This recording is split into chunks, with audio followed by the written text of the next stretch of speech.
This is the Hidden Killers podcast with Tony Brueski. Featuring retired FBI Special Agent Jennifer Coffindaffer. And I'm not saying Doug was any angel here either. I don't think he was. I think these were both two toxic people in a very toxic relationship that did not mesh well together at all. Let's take a look at some of the closing arguments here from the defense of Ashley Benefield and the story that they're arguing as to why she had battered woman syndrome and why it may not have necessarily been justified by an outside view, but in her mindset, this was the only option. Let's take a look. Doug Benefield shoots a gun into the ceiling of their kitchen to intimidate Ashley to stop speaking, throwing a loaded gun at Ashley Benefield, threatening suicide, punching the dog so hard that he knocked the dog unconscious, threw the cat down the stairs, put a tracker on her car. The neighbor catches him in the yard at night, cursing, yelling, screaming, belittling. Text messages, I'm in a murderous mood. I want to rid the earth of them. Take them out. That was about two guys having a conversation while Ashley was on a cruise. Doug Benefield was so demented that just hearing in the background two men speaking while Ashley was on a cruise makes him say he wants to take them out, rid the earth of them. That puts him in a murderous mood. How about driving from South Carolina to Florida so that you could follow Ashley in the car? I mean, if that's not determination, what is? If that's not fixation, what is? If that's not obsession, what is? And most chilling, I thought, was Mr. Vincicaro, the realtor, who, while the injunction is in effect from South Carolina, look at the email between Doug Benefield and Vince Vincicaro. I asked him, did you have any dealings with Douglas Benefield? Yes, I did. What was it? He was a customer looking to buy a home. Where was that home?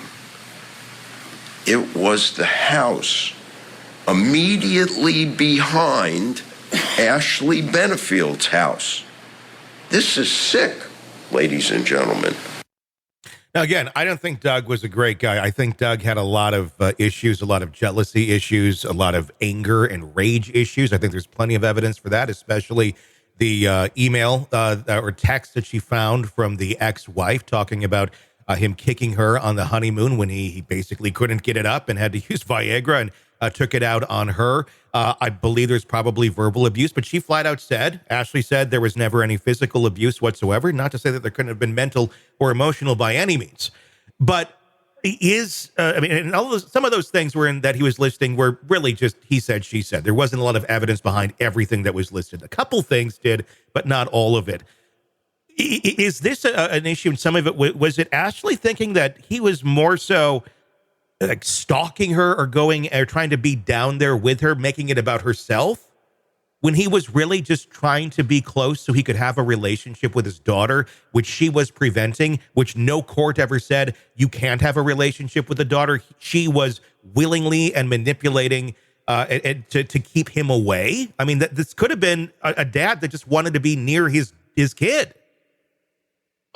Well, this is not unusual at all for the other parent, especially if you're co-parenting, to want to be in close proximity. Yeah. So not for stalking, but because you want to make it as convenient as possible to see your child and your child to see you. Mm-hmm. So I think this made sense. The other question I had, or statement, after he reads off all these things, I just want to ask one question. Then why in the world did you have him over to help you move? Yes. If he's that dangerous, you're that afraid of him, why is he showing up? Why are you ever manipulating him to come by? Exactly. I mean, that's obviously why, more, the charge of second degree was initially charged. I think truly in that jury room, and maybe we'll hear from some of the jurors. I have not heard anything from them yet. But maybe this was kind of what they reached as an agreement, right? No, they couldn't 100% agree with the other in light of some of these other domestic violence concerns, in light of the fact that Doug isn't the best guy. And so, for that reason, they agreed on the manslaughter. Yeah, it's a case that I've been back and forth on after seeing her testimony the other day, where she was hysterical, but then hearing from within the courtroom that there were no tears. We can only tell so much, even though we're watching this in high definition. Back here, you still can't quite see tears perfectly. So I was wondering, are there tears going on here? But apparently there was not tears going on there. In fact, it even took a little while to even get a tissue. Like someone had to be like, here, you want one? After a little while, she didn't even go grab for them when they were right there. It was kind of a prompted, oh yeah, I need to do this. And I caution anybody who's like, well, tears don't mean everything. Really? Because we were arguing the exact same thing in the Alec Murdaugh trial in Snotfest of that. This was kind of, it felt like in a similar way. Instead of snot flying out of her nose, she knew how to go into hysterics and turn it off very quickly. Never coming, she came back into the courtroom after taking that break. No eyes puffy, no face kind of swollen. I don't know anyone who's been through that level of hysterics that wouldn't have something going on. Red eyes at the very least. Makeup can cover a lot of things, but not that. Right. Yeah. It just seemed like a performance, as I mentioned. And the other thing was, I really enjoyed the medical examiner's testimony. It's been difficult to listen to the medical examiner in the Karen Reed case. So this was so refreshing to have somebody actually have an opinion based on scientific evidence and from their experience. And the bottom line is he was shot in the back of the calf. How did it get to the back of the calf? He was shot in the side, really, of the nipple going, to the back. So essentially, it wasn't front. It was really side and the back of that calf. And I am just not buying. I really believe, just personally, that was the first shot. And it makes sense to me, just from a firearms instructor standpoint, that somebody that doesn't shoot all the time, one of the biggest problems they have is they anticipate that bullet and it goes low. Goes lower than they meant, and they readjust, and then it goes higher. And I think that's on the turn as he turns. And then, of course, she misses grazes the arm and then misses the other shot. But that's important information too. I think that it just didn't really match up when she tried to explain everything. She kind of went into that flailing hysterical state. It never really could get out what happened. Let me ask you one more question about it, the story, because I always found this part to be overly dramatic. I guess it's not impossible, but it was the cartoon moment of what happened. He fell down and his legs went flying up in the air. I know the prosecution argued that too, of like, how does that even happen unless he's like tripping over something? It's almost, I mean, it's like a cartoon moment to think that would happen. Is that an insane thing to say? Could that have actually happened, or was that added for dramatic effect? Well, the medical examiner said something very interesting, and that was that, of course, the chest shot was the one that killed him, the fatal shot.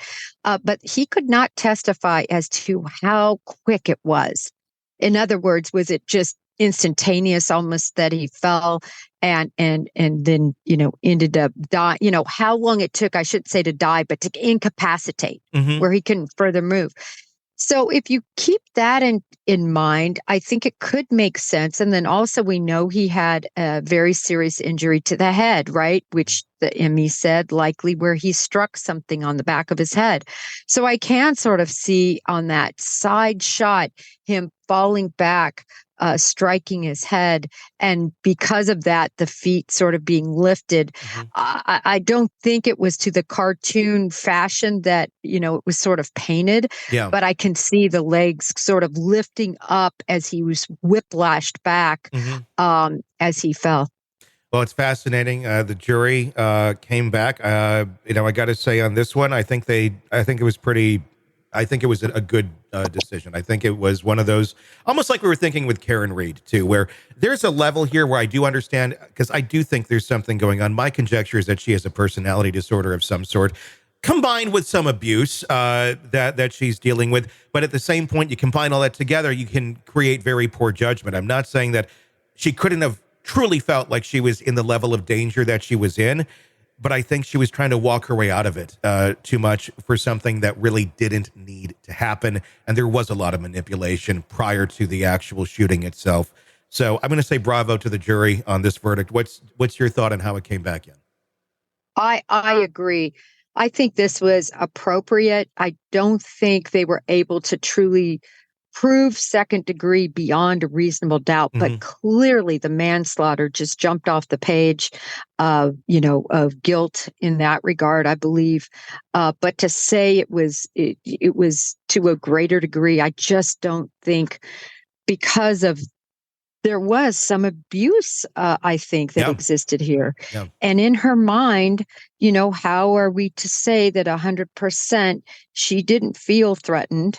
I might not buy how she presented it on the stand, but all of her actions seem very concerning. I do find it, to me, the biggest fact that the prosecution had was that she invited him there. Yeah. So that totally goes against truly the fear. But then what happened once inside of there? So I think this was such a great verdict. It's 30 years that she's facing. I know it's not life like a lot of people would love to see her go, because, Doug's gone. Doug's gone forever, not to enjoy anything else in his life. And but I think this was a just verdict. Yeah, I agree. Are you ready to listen to this podcast ad-free? Then hit subscribe to the True Crime Today Premium Plus channel now on Apple Podcasts. You'll instantly have access to all of our episodes labeled Advance Ad-Free. You'll hear the interviews before everyone else and with no interruptions. No interruptions. Subscribe to the True Crime Today Premium Plus channel now on Apple Podcasts. And start binging now.